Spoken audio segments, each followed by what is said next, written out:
안녕하세요. 성경이 우리 삶에 조금 더 가까이 쉽고 재미나게 다가오는 시간, 소문난 성경교실과 함께하는 이성훈 목사입니다.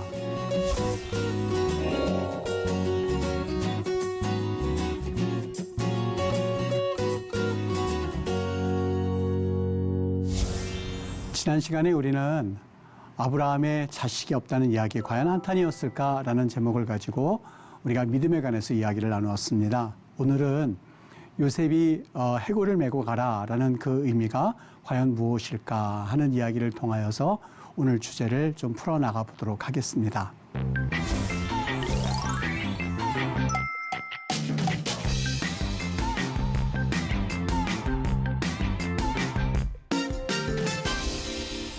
오늘 요셉에 관한 이야기를 좀 나누고 그리고 이삭에 관해서 좀 이야기를 나누고자 합니다. 그래서 여러분과 함께 우리 믿음의 선조들이었었던 그리고 신앙의 조상이었던 그들의 신앙을 짧게 한번 살펴보고 오늘 12강으로서 1강서부터 이야기했었던 내용들에 좀 마무리를 지을 수 있는 그러한 시간을 갖도록 하겠습니다. 12강 해골을 메고 가라는 숨겨진 의미라는 제목인데요. 우선은 이삭에 관한 이야기를 좀 시작하면서 그 이야기를 연결지어 보도록 하겠습니다. 이제 아브라함의 아내 사라와 마찬가지로 이삭의 아내 리브가도 사실 아기가 없었습니다. 여러분, 요즘이야 뭐 그렇진 않습니다만 과거 근동에서는 이 자식이 없다는 것만큼 여인에게 있어서 수치스러운 일이 없었고요. 축복과는 반대되는 개념으로서 인식되어지는 그 이야기가 있었다면 자식이 없다라는 이야기였습니다. 사실 자식이 없다, 자녀가 없다라고 하는 것은 그 가정에 있어서 굉장히 큰 문제였었거든요. 특별히 고대 근동에서는 더욱 그랬습니다. 이러한 때에 이삭에게도 역시 리브가에게는 아이가 없었던 것이죠. 그래서 이러한 상황 가운데서 이삭이 기도하는 장면이 나옵니다. 뭐라고 기도할까? 창세기 25장 21절에 보면 이삭이 그의 아내가 임신하지 못함으로 그를 위하여 여호와께 간구하매 여호와께서 그의 간구를 들으셨으므로 그의 아내 리브가가 임신하였다, 이렇게 말씀하고 있어요. 그동안 12강까지 여러분과 제가 들으면서 아마 여러 가지 응용력이 좀 뛰어나신 우리 성도님들께서는 한 가지 중요한 점을 포착하셨을 거예요. 그렇구나. 우리 국어 성경에서는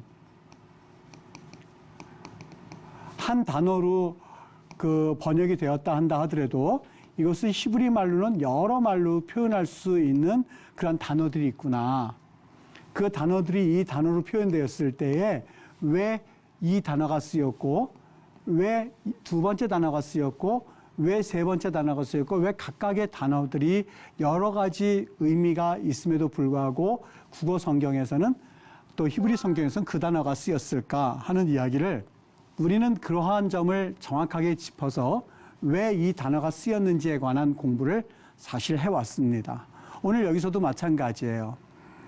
이삭이 단순히 하나님께 기도했구나, 그랬더니 하나님께서 그의 간구를 들으시고 임신하게 하셨구나, 그 내용으로 받아들이는 것이 아니라 사실 기도에 관한 용어는 굉장히 많거든요. 이를테면 기도했다, 히트팔렐 그래요. 미트팔렐, 히트팔랄티, 내가 기도했다, 히트팔랄타, 당신이 기도했다, 히트팔랄트, 당신 여자가 기도했다, 히트팔렐, 그가 기도했다, 히트팔렐라, 그녀가 기도했다, 히트팔렐루, 뭐 해서 우리가 기도했다, 히트팔렐템, 당신들이 기도했다, 당신 여자들이 기도했다, 여러 가지 용어로 쓰입니다. 그래서 히트팔렐, 이거는 이트팔렐, 그래서 아브라함이 그가 기도할 것입니다 라고 할 때도 역시 이 단어를 씁니다. 그래서 이 단어는 읽을 때는 이트팔렐 이렇게 읽습니다만 히브리어는 뿌리가 몇 개라고요? 단어가 몇 개라고요? 3개예요. 그래서 이것도 팔랄, 이것이 이제 기도하라는 뜻, 기도하다라는 뜻이에요. 이것만 있느냐? 아니요, 그렇지 않아요. 똑같이 우리 구어 성경에는 기도했다, 기도했다, 기도했다, 기도했다 이렇게 표현하고 있습니다만 여기 카라라고 돼 있어요. 물론 이거는 뭐 울부짖다 이런 말로 더 많이 쓰이긴 하는데요. 기도할 때 그렇게 하잖아요. 하나님께 울부짖잖아요. 그래서 기도했단 말로, 간구했다는 말로 종종 번역되기도 하는 단어입니다. 또 여기 뭐가 있어요? shall. ask했다는 소리예요. 하나님께 구했습니다. 구함에 이렇게 돼 있는데 본래 의문은 shall티, 내가 물었습니다. shall타 당신이, 그리고 shall트 당신 여자가 shall, 그가 shall라 그녀가, shall는 우리가 뭐 이렇게 하면서 여러 가지로 쓰는 용어가 이 shall이란 뜻이거든요. 이것도 역시 기도했다는 뜻이에요. 또 여기 짜크, 여기 짜크란 말은요, 막 부르짖다 이런 말을 더 많이 쓰는 용어인데, 하여간 이 말도 이거는 이짜크 이렇게 읽는 단어인데요. 이 단어 모두가 기도했다는 뜻이에요. 그러니까 우리나라 국어 성경에서는 이걸 표현한다면 그렇게 큰 뉘앙스 차이가 없어요. 다 기도했다라든지 아니면 구했다라든지 아니면 간구했다라든지. 여러분, 이 기도, 구하다, 간구하다라는 이야기를 할 때 여러분들이 금방금방 이 뉘앙스가 이렇게 차이가 있어, 이렇게 차이가 있어, 이런 방식이야, 이렇게 할 수가 있을까요? 잘 없어요. 이것도 역시 마찬가지예요. 간구했다, 똑같이 간구하다 일 때는 카라로 돼 있지만 여기는 간구하다 할 때 아테르라고 되어 있어요. 아타르란 뜻입니다. 히브리어는 3개. 그래서 어근이 아타르예요. 아타르. 이 말도 역시 간구했단 말이거든요. 여러분, 그렇다면 한번 생각해 보세요. 이삭이 기도할 때에 여러 가지 단어가 있어요. 1번도 있고 2번도 있고 3번도 있고 4번도 있고 했을 때에 왜 굳이 5번이란 말을 써서 오늘 히브리어 성경의 저자들은 이 이삭이 기도했다는 내용을 표현하기를 원하는 걸까? 여러분, 여기 이 아타르란 말을 쓸 때에 여기는 특징이 한 가지 있습니다. 그 특징은 다른 것 아니라 바로 재물과 번제물과 관련해서 쓸 때에 쓰는 용어가 아타르입니다. 그러니까 하나님 앞에 기도할 때 그냥 기도한 것이 아니라 번제물을 드렸든 번제물을 잡든, 그리고 하나님께 번제를 드리면서 드리는 기도, 이 번제물과 관련해서 항상 사용하는 단어가 아타르인데, 이 말의 의미는 단순히 그냥 기도하는 것을 말하지 않아요. 자신의 물질도 드리고 자기의 헌신도 드리고, 그리고 이 번제물이 하나님 앞에 드려지는 것처럼 내가 드려지기를 원합니다라고 하면서 사생결단하고 기도를 했구나 하는 것을 알 수 있는 단어가 뭐냐? 바로 이 아타르라고 하는 단어입니다. 그러니까 이삭이 여호와께 간구했다, 이거를 굳이 한번 표현해 본다면, 이삭은 여호와 앞에 구할 때에 자기의 혼신의 힘을 기울여서 마음을 다하여서, 그리고 뜻을 다하여서 사생결단을 하고 드리는 기도, 아마 우리나라 말로 표현한다면 40일 금식기도 내지는 그가 며칠 금식기도라고 할 만큼 그의 마음이 타는 듯 했어요. 무슨 기도를요? 아내가 임신하지 못했기 때문에 하나님께서 그것을 들으셨다는 뜻이에요.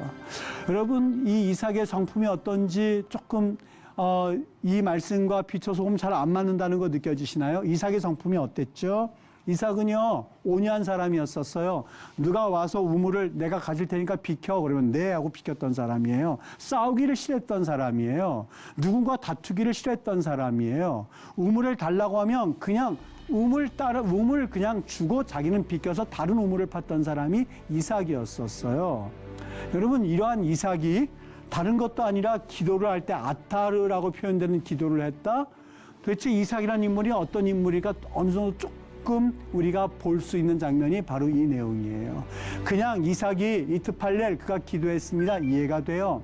가라, 울부짖었구나, 그가 하나님 앞에 그래도 간절히 기도했구나, 이해가 되는 대목이에요. 짜크, 이해가 돼요. 샬, 하나님께 구했구나, 다 이해가 돼요. 그런데 저는 이 네 단어를 쓴 것이 아니라 아타르란 말을 쓰면서 이삭이 하나님께 번제물을 드리면서 사생결단을 하고 기도했다라고 하는 것은 그의 성품과 우리가 성품을 한번 생각해 볼 때에 온유한 사람으로서 그가 어떤 성품의 소유자였는지 다시 한번 생각해 보게 하는 대목이거든요. 어떤 자였을까요? 그는 모든 사건에 대해서는 온유했어요. 양보할 줄 알았어요. 그러나 그 아들 사건이 그냥 사건입니까? 하나님께서 아브라함을 통하여서 하늘의 별들처럼 땅의 모래처럼 하나님께서 번성케 해주신다는 약속을 해주셨거든요.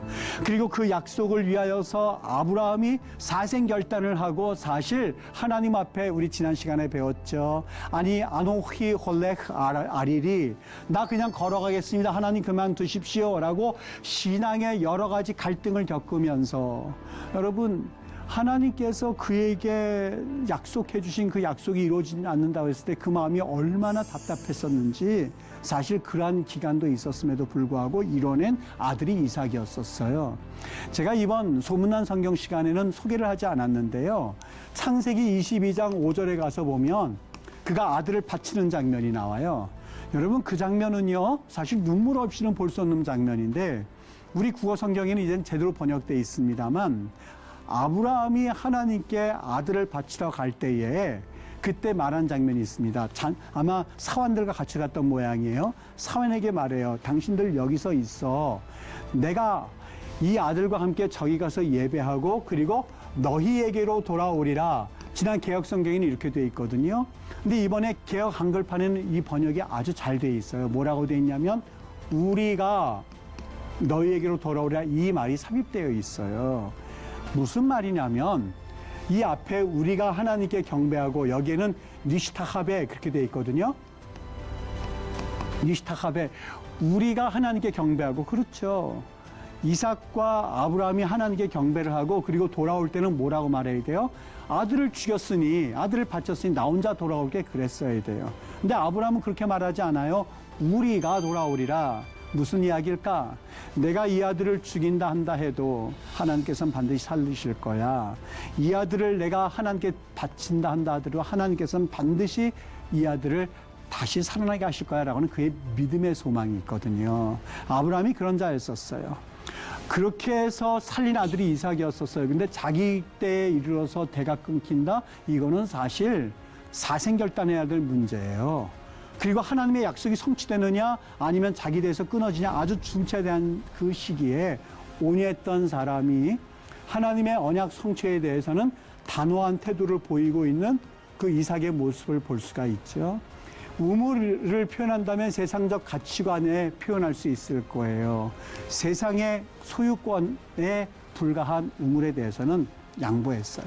포기할 줄 아는 사람이었었어요. 그러나 하나님의 언약 성취에 대해서는 목숨을 걸 줄 아는 사람, 자신의 모든 것을 걸 줄 아는 사람이 바로 이삭이었습니다. 여러분, 지금 이제 똑같은 그러한 그 믿음의 피, 믿음의 그 유산을 물려받은 또 한 사람의 고백이 있는데 바로 요셉이라고 하는 인물입니다. 요셉이 이제 자신의 마지막 생애 가운데에 죽으면서 했던 유언의 말씀이에요. 뭐라고 유언하느냐? 요셉이 이스라엘 자손에게 맹세시켜 이르기를 하나님이 반드시 당신들을 돌보시리니, 이때에 썼던 말이 파카드 이프코드. 여기 파카드, 뿌리가 뭐예요? 파카드 세 글자죠. 파카드 이프코드, 뿌리가 뭐예요? 세 글자예요. 파카드. 이것도 파카드, 이것도 파카드예요. 똑같은 말을 두 번을 반복했어요. 히브리어에서 똑같은 말을 두 번 반복할 때는 반드시 100% 강조점이에요. 네, 우리는 그것을 표현할 길이 없어서 여기 반드시란 말을 썼는데 잘 번역했어요. 뭐라고 돼 있느냐? 자손에게 맹세시켜 이르기를 하나님이 당신들을 반드시, 여기 파카드 이프코드 두 번 반복함으로써 내 말 명심해. 하나님께서는 틀림이 없어. 반드시 너희들 돌볼 테니, 그 다음 뭘 맹세해요?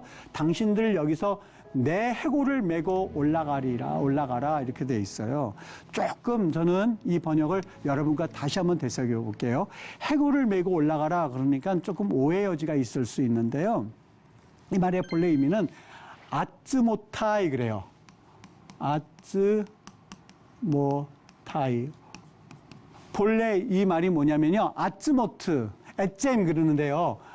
아츠모트 이렇게 돼 있는데요. 이 말은 뭐냐면 뼈들이란 소리예요. 뼈들. 그러니까 이걸 그대로 직역해서 말하면 당신들을 반드시 돌볼 거야. 내 말대로 하면 당신들을 반드시 돌봐줄 거야. 하나님께서 도와주실 거야. 하나님께서 무슨 일들 너희들을 도와줄 거야. 뭐를요?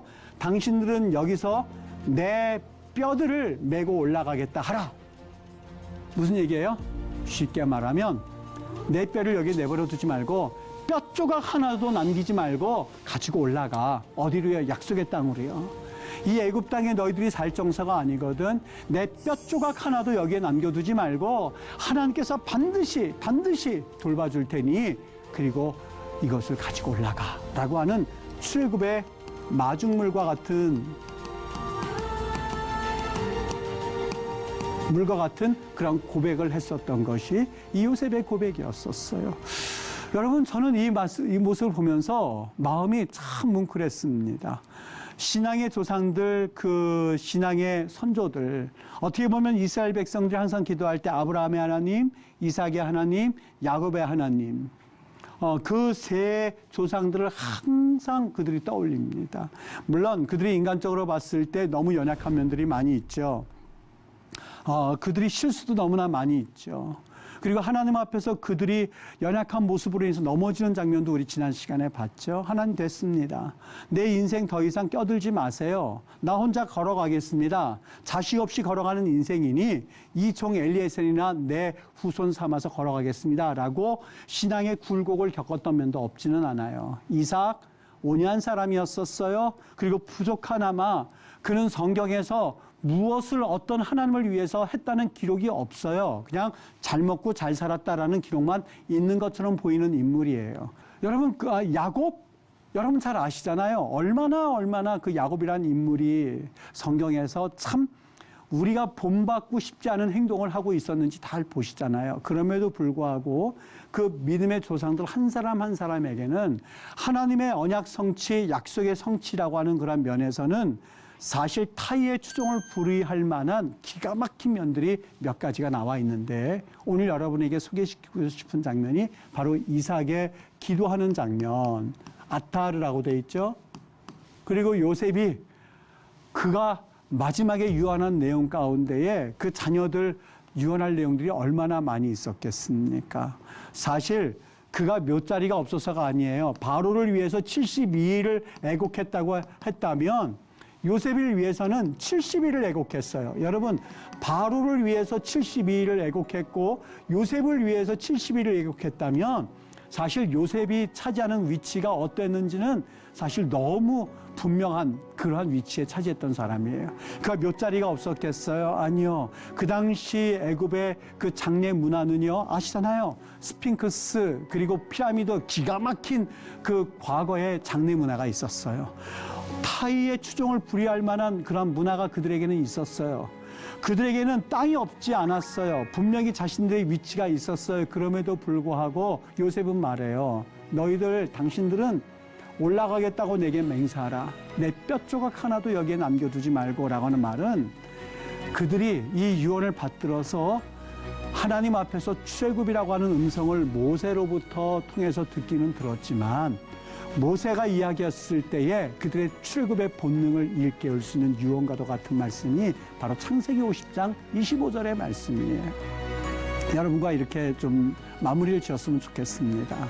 제가 처음에 여러분에게 이 강의를 시작하면서 종교다원주의에 관한 이야기를 나누었습니다. 사람들이 산이라는 이야기를 할 때에 이 산의 정상에 올라갈 때는 동쪽에서도 갈 수가 있고 남쪽에서도 갈 수가 있고 북쪽에서도 갈 수가 있고 서쪽에서도 갈 수 있고 다 올라갈 수 있다. 하나는 불교이기도 하고 기독교, 힌두교, 이슬람교 다 있을 수 있다 하는 이야기를 종교다원주의에서는 한다라는 이야기를 시작으로 첫 번째 강의를 시작했던 걸 기억하고 있거든요.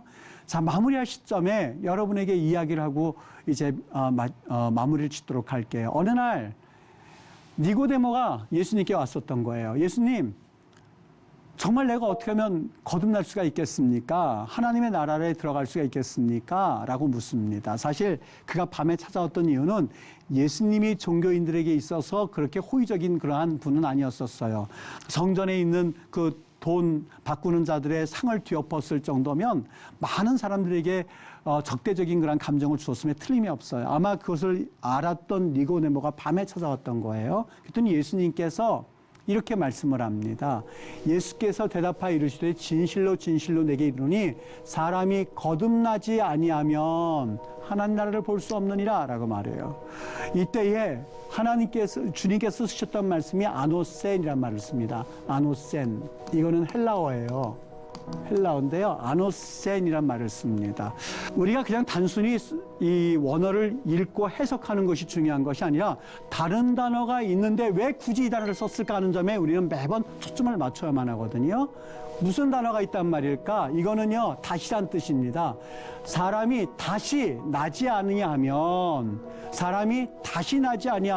하나님을 볼 수 없느니라. 아니, 내가 이렇게 벌써 성장했는데 어머니 뱃속에 다시 들어갔다 나와야 되겠습니까? 라는 얘기를 니고데모가 하죠. 하나님이 다시란 말을 써요.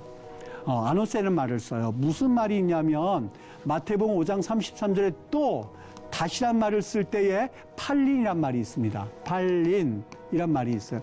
왜 주님께서 사람이 팔린 나지 아니하면, 다시 나지 아니하면 팔리란 말을 쓰지 아니하시고, 팔리란 말을 쓰지 아니하고 왜 아노센이란 말을 쓰신 것일까? 무슨 의미일까? 여러분, 이 아노센과 팔린 사이에는 분명히 차이가 있어요. 두 가지 다 다시란 말이에요. 어게인이라는 뜻이에요. 어게인, 다시란 말이에요. 다시 거듭나지 않으면 이 팔리를 쓸 수 있는데 왜 아노세는 말을 써서 주님께서 뭘 말씀하시기를 원하시는 걸까? 여러분, 루브르 박물관에 제가 이거 하나 예를 들어 드릴게요. 모나리자 상을 아십니까? 여러분 한번 비교해 보세요. 제가 이 구글에서 캡처한 건데요. 두 가지 중에서 어느 게 원본이라고 생각하십니까? 한번 답해 보세요. 두 가지 중에서 어느 게 원본일까요? 왼쪽이요?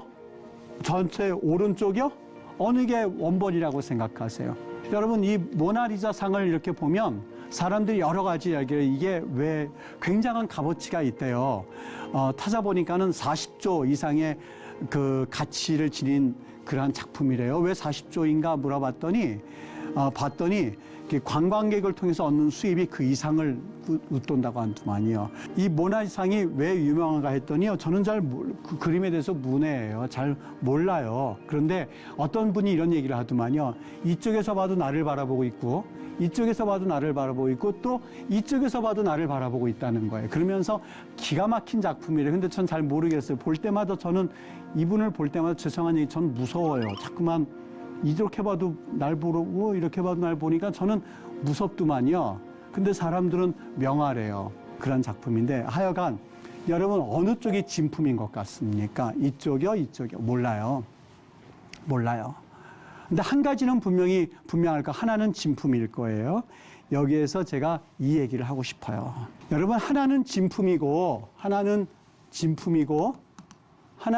가품일 거예요.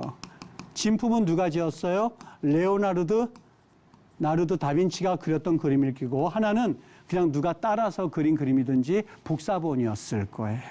여기 보세요.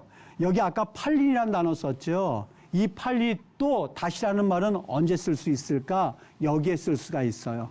천장, 이천장 다시 그려 할 때는 팔린이에요. 그런데 오직 위로부터 단 한 사람, 레오나르도 다빈치 단 한 사람이라고 표현할 때는 아노센이에요. 거듭나다, 이것은 여러분 인간의 노력과 인간의 방법으로 할 수 있는 성질의 것이 아니에요. 그렇지 않아요. 이것을 할 수 있는 분은 오직 above요. 위에서부터 from above요. 하늘로부터 주시는 성령으로 인해서 거듭나는, 오직 하나님을 바라볼 때에 하나님께서 역사하실 수 있는 그러한 거듭, 다시 남이 없이는, 그래서 우리 구원은요 어떻게 할 수가 있어요? 천하 만물에 구원받을 만한 이름을 주신 일이 없으니 오직 누구밖에, 예수 그리스도 그 한 분이라고 하는 것을 말씀하실 때에 사실 거듭남에 대한 이야기를 할 수가 있는 거죠. 종교다원주의가 여러 종교를 통해서 구원받을 수 있다고요? 아니요.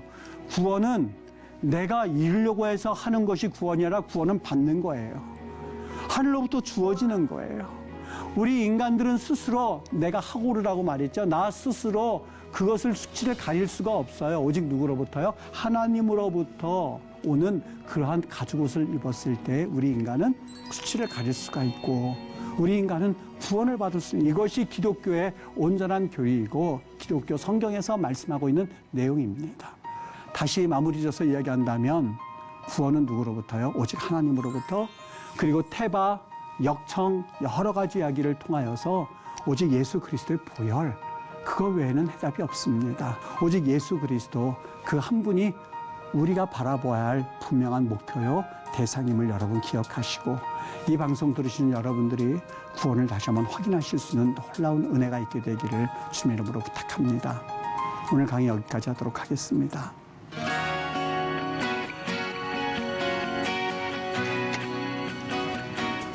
이렇게 해서 성경이 본래 기록되어 있는 히브리 언어를 통해서 구원에 관한 이야기를 여러분과 함께 나누었습니다.